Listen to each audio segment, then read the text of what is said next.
오늘은 나의 중보자 예수 그리스도라는 제목을 가지고 우리가 말씀의 은혜를 나누도록 할 거예요. 우리가 요즘 언론을 보면은 다양한 종류의 갈등과 분쟁이 일어나는 것을 볼 수 있어요. 그래서 우리가 잘 알고 있는 요즘 언론에 자주 나오고 있는 하이브 사건이나 강영욱 사건이나 또한 군대에서 12사대는 이런 훈련병 사건들, 그런 사건들의 분쟁들이나 그것들을 자세히 보면 자기가 잘못했는데 마치 상대방이 잘못한 것처럼 얘기할 때가 많다는 거예요. 자기는 피해자이고 상대방은 잘못했다는 식으로 여론을 몰아가지만 결국 진실을 알아보면 정작 본인이 잘못했는데 남 탓만 하는 상황들을 요즘 그 언론을 통해서 볼 수가 있어요. 그리고 그런 사람들의 특징은 항상 자기는 잘못하지 않았는데 남만 잘못했다는, 즉 자기중심적 사고가 많다는 것을 깨달을 수가 있죠. 이렇게 그런 사람과 사람 사이의 문제에서 그것을 이제 해결해주는 사람이 있는데, 그것을 오늘날 우리는 이제 변호사라고 하죠. 왜냐하면 내가 맞아요, 아니야 내가 맞아, 즉 서로가 이제 서로의 주장이 많다고 하는데 결국 그 사람을 변호해주는 사람을 변호인인데, 이와 같이 우리와 하나님 사이에서도 이런 문제가 있거든요. 나는 잘못한 게 없고 나는 죄인이 아닌데 왜 내가 죄인이라고 하지? 라고 할 때 이것을 중재해 주시는 중재자가 있어요. 그것이 바로 우리가 잘 알고 있는 바로 예수 그리스도죠. 아담과 하와 이후에 모든 사람은 죄악된 상태에 우리가 머물게 되었다는 것을 말씀을 통해 보게 되었어요. 그래서 우리에게는 죄를 해결해 주실 이 중보자 예수 그리스도가 필요해요. 하지만 사람들은 아니야, 난 죄가 없는데 왜 성경은 죄인이라고 하는 거야. 우리가 지금 라이프투게더 태신자들을 작정하는 그것을 하고 있는데, 우리 담임 목사님이 선포하실 때 마지막에 이런 말씀을 해요. 정말 안타깝지만 우리는 모두 다 죄인이다. 우리는 죄인으로밖에 태어나지 않았기 때문에 우리는 죄인일 수밖에 없다. 그래서 우리에게는 예수 그리스도가 필요하다라고 이렇게 얘기해요. 그럼 사람들은 생각을 하죠. 왜 내가 죄인이지? 아까 말했던 것처럼 사람들은 자기가 잘못했지만 나는 잘못이 없고 항상 남 탓만 해. 우리도 죄인인데 내가 죄인이 아닌데 왜 죄인이라고 하지? 라는 것처럼. 그래서 사람들은 왜 그게 중보 구원자가 예수 그리스도라고 설명을 하고 다른 많은 종교가 있는데 왜 굳이 예수 그리스도만을 믿어야 하지? 라고 생각을 해요. 하지만 우리가 말했던 것처럼 우리는 죄악된 속성을 가지고 있어요. 그 처음에 탄생했을 때부터 아담과 하와 이후에 태어난 그 원죄가 우리에게 계속 나타나고 있으니까. 그래서 그 문제를 해결해 주실 방법이 바로 유일한 구원자 예수 그리스도께만 있는데, 오늘 말씀을 통해 보면은 우리에게 왜 예수 그리스도가 필요한지를 이 히브리서를 쓴 사람이 말해주고 있어요. 히브리서는 누가 쓴지는 정확히 알 수는 없어요. 이 성경이 오래되어서 어떤 것들은 바울이 썼다, 어떤 것들은 베드로가 썼다, 이렇게 모세오경은 모세가 썼다, 이렇게 알 수 있는데 히브리서의 저자는 딱히 누구라고는 알 수는 없어요. 하지만 이 히브리서가 오늘 말하고 있는 것은 죄인된 우리에게 그 중보자, 우리를 중재해 줄 수 있는, 하나님과 사람 사이를 중재해 줄 수 있는 예수 그리스도가 필요한데, 왜 예수 그리스도가 필요한지를 오늘 말씀에서 이야기해 주고 있어요. 히브리서 9장 11절의 말씀인데 이렇게 이야기를 하고 있어요. 그리스도께서 장래 좋은 일에 대제사장으로 오사 손으로 짓지 아니한 것 곧 이 창조에 속하지 아니한 더 크고 온전한 장막으로 말미암아. 오늘 말씀을 보면 되게 헷갈리는 게 많거든요. 도대체 이게 무슨 말이지? 이게 도대체 무슨 말이야? 대제사장, 장막, 이런 말들이 많이 있고, 염소의 피, 황소, 이런 오늘 본문이 나와요. 그래서 읽다 보면은 아니 오늘 무슨 얘기를 하는지 도대체 모르겠는데 라고 생각을 해서 목사님이 그걸 천천히 이제 설명을 해주려고 하는데, 오늘 말씀에 보면 그리스도께서 장래 좋은 일에 대제사장으로 왔다라고 얘기를 하고 있어요. 우리가 저번 주에는 예수님의 어떤 직분을 배웠어요? 예수님의 3중 직분이 있는데, 3가지 직분인데 저번 주에 어떤 직분을 배웠죠? 예수님의 맞아요. 선지자 직분에 대해서 배웠죠. 오늘은 바로 대제사장 직분, 또 하나는 왕의 직분이 있거든요. 근데 오늘은 대제사장 직분. 그렇다면 우리가 대제사장이 뭐 했는지 알아야 되잖아요. 예수님이 대제사장의 직분을 가지고 있다고 한다면, 그렇다면 대제사장은 과연 어떠한 일을 하는 사람인가? 이 대제사장의 역할은 모세 시대 때부터 시작됐어요. 모세 때부터 하나님이 이제 그때 모세 오경을 통해서 10계명을 알려주시고 너희들은 어떠해야 한다라고 하면서 예배를 하는 방법과 또한 성막을 짓는 방법들, 이런 여러 가지 방법을 알려주면서 제사를 드릴 때, 즉 하나님께 예배를 드릴 때 아브라함이 이거 보세요. 어떻게 해야 된다고 하면서 이렇게 알려주셨거든요. 그때 이제 제사장의 역할은 백성을 대표하면서 예배를 이끌고, 오늘 뭐 지금 앞에 있는 목사님처럼 예배를 이제 인도하는 사람이 당시에는 대제사장이라고 할 수 있어요. 그렇게 대제사장 예배를 이끌고, 또한 제사 드리는 성소를 관리하면서, 성소는 이따 그림에 볼 거거든요. 성소를 관리하고 또 하나님과 하나님의 뜻을 따를 수 있도록 도와주는 역할을 대제사장의 역할, 즉 앞에 나와서 제사 드리고 또한 성막을 관리하고 이 백성들이 하나님의 말씀을 잘 따를 수 있도록 도와주는 역할. 그중 히브리서가 말하는 대제사장의 역할 중에 하나가, 이제 백성들이 지은 죄가 있으면 하나님 앞에서, 백성이 이제 죄가 지으면 당시에는 예수 그리스도가 없었기 때문에 제사장을 통해서 제사를 드려서 죄를 해결하는 역할을 했어요. 그때 이제 어떤 역할이 있었냐면, 이제 이스라엘에는 이제 1년 중 딱 한 날을 정해요. 딱 한 날을 정해서 그것을 이제 대속죄일이라고 하는데, 이제 백성들이 모두 모여요. 모두 모여서 자기들이 1년 중에 알게 모르게 지은 죄, 뭐 생각으로 짓거나 내가 속으로 누구를 미워하거나 하는 죄는 나만 알고 있잖아요. 그 내가 알게 모르게 그 지은 죄들을 하나님께, 원래 죄를 지으면 제사를 드려서 용서를 구해야 되는데, 그렇게 제사를 드리지 못할 때는 그냥 그냥 이건 넘어가야지 했던 그런 모든 죄가 막 쌓여 있어요. 백성들의 죄도 있고 또한 살면서 지은 모든 죄를 1년에 한 번, 그리고 하나님과의 관계를 회복하기 위해서 딱 한 날을 정하는데, 그거를 대속죄일이라고 하거든요. 이날 이제 앞장서서 제사를 드리는 사람이 바로 대제사장이에요. 대제사장.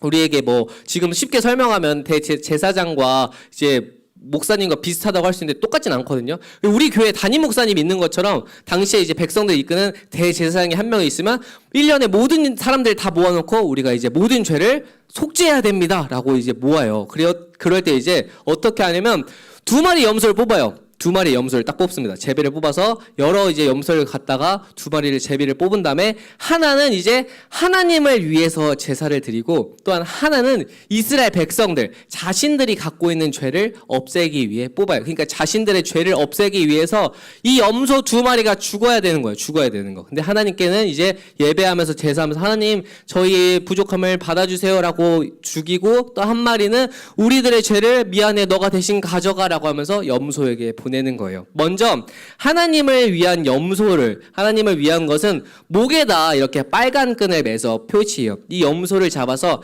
하나님께 이제 속죄제를 드리는데, 속죄제가 뭐냐면 하나님과 이제 이스라엘 백성 사이에 하나님의 뜻을 어기고, 우리도 살면서 죄를 지으면 우리는 이제 바로 예수님을 통해서 기도하잖아요. 예수님 제가 죄를 지었어요. 용서해 주세요. 당시에는 예수님이 없었기 때문에 자기가 죄를 지으면 대제사장에게 가서, 오늘날 이제 카톨릭하고도 비슷해요. 카톨릭 신부님에게 고해성사하는 것처럼, 신부님 제가 죄를 지었습니다. 갑자기 문이 땅 올라가가지고, 그래 너가 무슨 죄를 지었니라고 얘기를 하면은, 그래 그렇구나 하면서 이제 기도해주고 하는 그런 역할을 이제 당시에는 제사장이 했는데, 백성들이 죄를 지으면 이제 그 동물에게 이제 예배 제사를 드려. 그것을 속죄제라고 하는데, 죄를 짓거나 하나님의 백성답지 살기 못했을 때 이 제사를 드리면서, 이제 죄가 있으면, 나와 하나님 관계에서 죄가 있으면 온전하지 못하기 때문에 이 죄를 해결하기 위해서 제사를 드렸거든요. 이렇게 제사를 드릴 때 먼저 하나님을 위해서 드려요. 하나님을 위해서 이것을 잡은 다음에 이 제단, 오늘날 설명하면은 우리 교회 같은 건데 그림으로 이렇게 생겼어요. 제단이.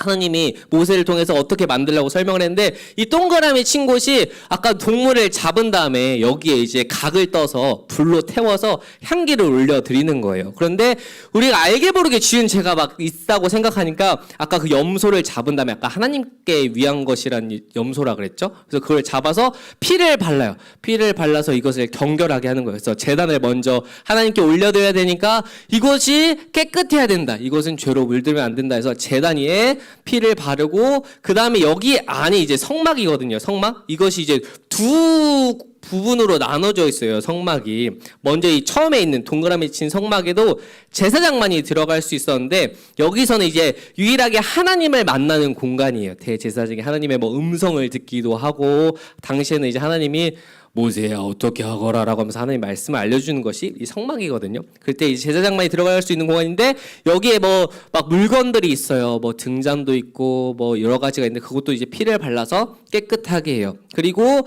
이 더 안쪽에 있는 이 성막이고, 저기 더 안쪽에 있는 것이 이제 지성소라고 하는데, 지성소, 이것은 이 그림을 보여주려고 했는데 목사님이 또 이 그림을 보여주면 또 이거를 설명하느라 신나가지고 막 설교가 방으로 나갈까봐 가져오진 않았는데, 이 지성소가 하나님의 임재하는 곳이라는 그 박스에 뭐 모세, 아론의 쌍난 지팡이와 뭐 여러 가지 물건이 들어있는 곳이거든요. 그래서 레위인들이 그 요단강을 건널 때도 이렇게 이것을 궤를 메요. 이 궤가 하나님이 지금 여기에 함께 계시다는 궤거든요. 이 지성소에는 1년에 딱 한 번만 들어갈 수 있어요. 하나님의 임재가 있는 곳이기 때문에 함부로 들어가지도 못하고 대제사장만이 들어가요. 근데 이 대제사장이 만약에 죄가 있잖아요. 근데 죄가 있는데 죄를 해결하지 않고 이 성소에 들어가면 그냥 그 자리에서 바로 죽었어요. 그래서 대제사장의 발목에 방울을 달았어요. 끈이랑. 왜냐면 이 사람이 죽었으면은 이 사람을 끌어와야 되는데 사람이 들어가면 또 죽을 수 있기 때문에 제 제사장이 만약에 죄가 있으면 죄를 해결하지 않고 들어가면 죽게 되거든요.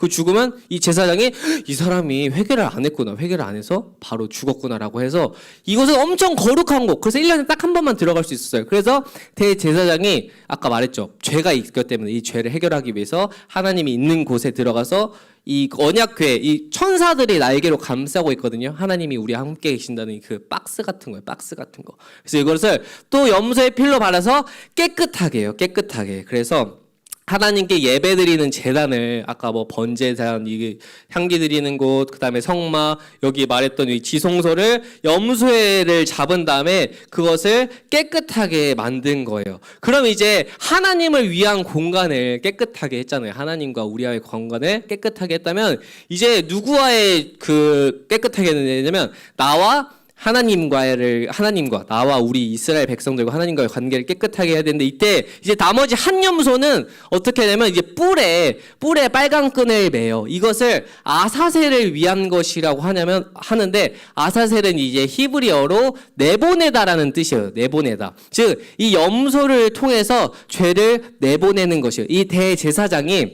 우리가 죄를 지으면 대표로 대제사장이 이 염소에게 기도를 해요.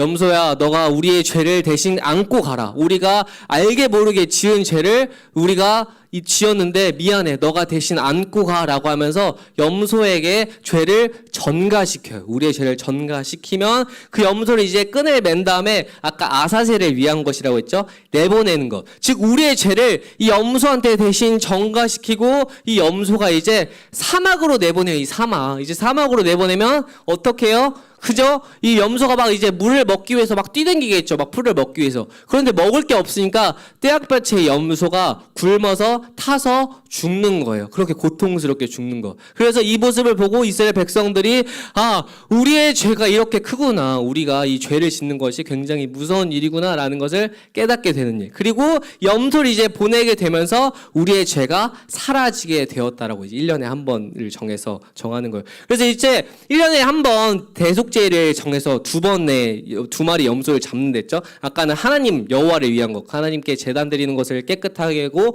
하나님과 우리가 만나는 곳을 깨끗하게 하고, 그 다음에 우리가 지은 죄를 이제 그 염소에게 보내서 깨끗하게 하는 일.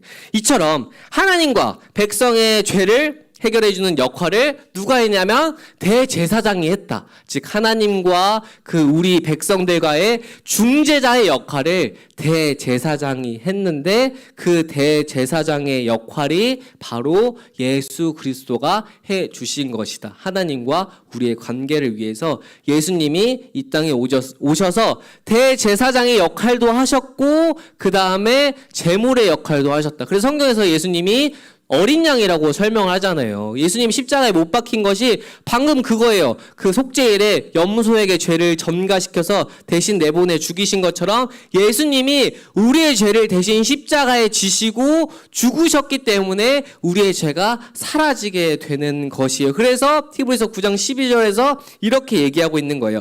염소와 송아지 피로 하지 아니하고 오직 자기의 피로 영원한 속죄를 이루사 단번에 성소에 들어가셨습니다. 느니라. 즉 예수님께서 우리를 위한 죄의 제물이 되어 주셨고 제사장이 되어서 우리와 하나님과의 그 깨뜨려진 그 관계를 회복시켜 주셨다는 말씀이에요. 원래 구약의 성도들은 죄를 지으면 아까 말했던 것처럼 뭐 염소나 황소나 돈이 없으면 이제 뭐 비둘기나 이런 걸 가져와서 죄를 지은 사람이 이 직접 동물의 죄를 전가시켜야 했어요. 즉 내가 만약에 목사님이 죄를 지으면 만약에 목사님이 어떤 물건을 훔쳤어요. 그 물건을 훔쳐서 내가 죄를 지었어. 하나님이 다 알고 계실 텐데 이 죄를 용서받아야겠다고 하면은 제사장에게 뭐 내가 좀 어느 정도 경제적 여건이 있으면 뭐 염소나 황소를 가면 되고 그 죄가 크면 클수록 더 큰 동물을 가져가기도 했는데 그럼에도 내가 그 제사를 드려야 되는데 돈이 없으면 뭐 비둘기 같은 거 값싼 거를 데려가가지고 제사장님께 설명을 해요. 제사장님 제가 죄를 지었습니다. 그러면은 그래? 그럼 너가 이 동물에게 대신 너의 죄를 전가시켜라 라고 하고 동물에게 내가 대신 야 내가 훔치는 죄를 지었어 미안해 라고 하면서 전가를 시키고 그리고 그 동물을 죄를 지은 사람이 직접 죽였어요. 직접 죽인 다음에 그것을 이제 불태워서 아까 제단 위에 올려드리면 이제 나의 죄가 없애지는 게 속죄제였는데 그렇게 되면은 이제 우리가 죄를 지을 때 동물을 죽여야 돼. 그럼 얼마나 마음이 미안해. 왜냐면 나 때문에 얘가 죽어야 되니까. 그래서 제사를 그때마다 드려야 되는데 예수님이 우리를 위해서 어린 양으로 오셨고 우리를 위해 대신 죽으셨는데 그 제사는 이제 한 번만 드리면 된다. 그래서 아까 히브리서 말씀에 속죄를 이루사 단번에 성소에 들어갔다는 말이 아까 성소가 하나님과 있는 공간이라 그랬죠. 그래서 우리가 예수님이 우리를 위해서 대신 죽으셨는데 그 제사는 한 번만 드리면 됐고 그 한 번으로 우리가 이제 성소에 하나님과 어울릴 수 있는 그 공간에 들어갈 수 있게 되었다. 그래서 예수님을 통해서 우리가 하나님과의 관계가 죄로 인해서 끊어지게 되는데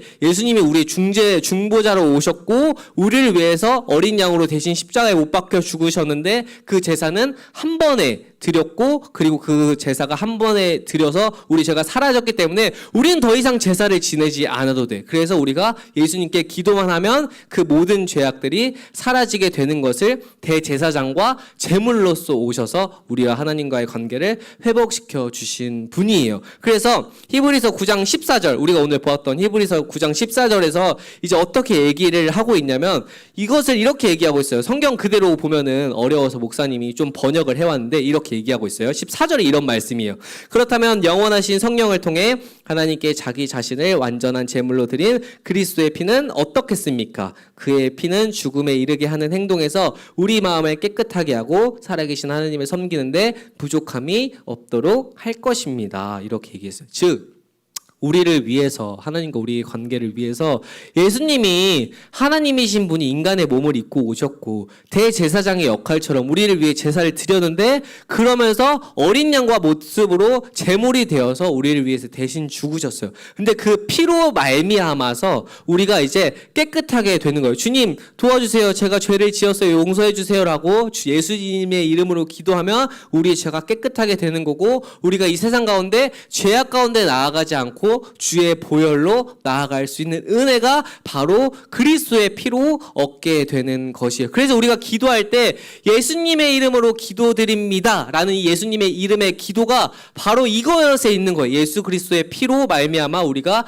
주님을 하나님을 섬기는데 부족함이 없고 우리가 깨끗하게 나아갈 수 있는 능력이 예수 그리스도의 이름으로 임하게 되는 것이다 라는 근거가 바로 예수님의 이름의 근거가 대제사장의 역할로 우리에게 제물로서 오신다는 그 의미가 있는 거예요. 그래서 우리는 예수님으로 거룩하게 죄를 이기면서 나아갈 수 있는 거예요. 왜냐하면 예수님이 그렇게 죽으셨기 때문에. 그래서 육체의 정욕을 이길 힘은 그리스도의 보혈이라는 이 찬송가도 있거든요. 이처럼 우리가 어떠한 죄에 빠지려고 할 때 목사님도 연약한 자이기 때문에 죄에 빠지려는 그 유혹들이 있죠. 그리고 죄가 언제 가장 틈타냐면 여러분도 잘 알고 있듯이 혼자 있을 때 틈타. 혼자 있을 때. 왜냐면 여기 안에서 만약에 돈이 있는데 이 돈에 뭐 CCTV도 없고 이 주인도 없다고 하면 다 누군가 있으면 이 돈을 훔치고 싶진 않아. 왜냐면 누가 보고 있다고 생각하기 때문에. 근데 길 가다가 어떤 돈이 있는데 CCTV도 없고 아무도 없고 이 돈을 내가 가지면 내가 얻을 수 있어. 근데 죄는 그럴 때 틈타. 야 너 가져봐 라고. 또 남자들은 음란물 같은 거, 내가 혼자 있을 때 보고 싶어 하는 것들, 또 내가 미워하는 것도 이 사람을 미울 때 나 혼자 미워하면 나만 알아. 하지만 이 사람은 몰라. 이것처럼 혼자 있을 때가 내가 죄를 짓기가 가장 쉽거든요. 이때 우리가 이길 수 있는 게 바로 예수님의 능력이에요. 그래서 목사님도 유혹이나 이런 어려움이 있을 때 속으로 엄청 기도해. 죄의 힘이 엄청 무섭기 때문에 주님 제가 제발 이길 수 있게 도와주세요. 저는 할 수 없습니다. 라고 기도할 때 그 죄의 능력에서 이길 수 있는 능력이 왜 임하게 되냐면 예수님이 방금 말했던 것처럼 우리를 위해 대신 죽으셨고 그 제사가 한 번만 드리면 되는 제사가 예수 그리스도 통해 이루어졌기 때문에 그 능력이 예수님을 통해서 우리에게 임하게 되는 거예요. 그래서 예수 그리스도의 능력이 엄청 무섭고 엄청 대단한 것이에요. 근데 우리가 이것을 너무 안일하게 생각하죠. 예수님이 뭔데? 그 예수님이 기도한다고 뭐가 달라지는데 라고 안일하게 생각하니까 우리가 그 능력을 삶에서 체험하지 못하는 거예요. 내가 정말 예수님의 능력과 이름으로 살려고 끊임없이 부단하게 노력하면 그 능력에 임하는 것을 우리 학생들이, 우리 여러분들이 삶에서 경험할 수 있게 될 것이에요. 왜냐하면 예수 그리스도의 피가 그 모든 죄를 승리하셨고 그 은혜가 예수님의 이름으로 우리에게 임하기 때문에. 그래서 우리 친구들이 삶을 살아갈 때 힘들고 어렵고 좌절되고 속상하고 또한 그 좌절되는 그 마음 가운데 관계 어려움 숨고 과거의 어려움 가운데서도 나를 돌아보고 내가 무엇을 잘못했는지 돌아보고 내가 예수 그리스도의 이름으로 말씀으로 어떻게 거듭날 수 있을지 주님의 능력으로 나아가는 우리 고등부 모든 친구들에게 소망할게요. 그리고 주님의 능력으로 우린 깨끗해질 수 있고 주님을 닮아갈 수 있고 죄에서 승리할 수 있습니다. 왜냐하면 그것을 위해서 예수님이 우리를 위해 이 땅에 오셨거든요. 그 능력으로 나아가는 우리 고등부 모든 친구들이 되길 주님의 이름으로 소망하겠습니다. 제가 말씀을 위해서 기도하고 우리가 잠시 오늘은 또 기도의 시간을 가져보도록 할게요. 기도하겠습니다.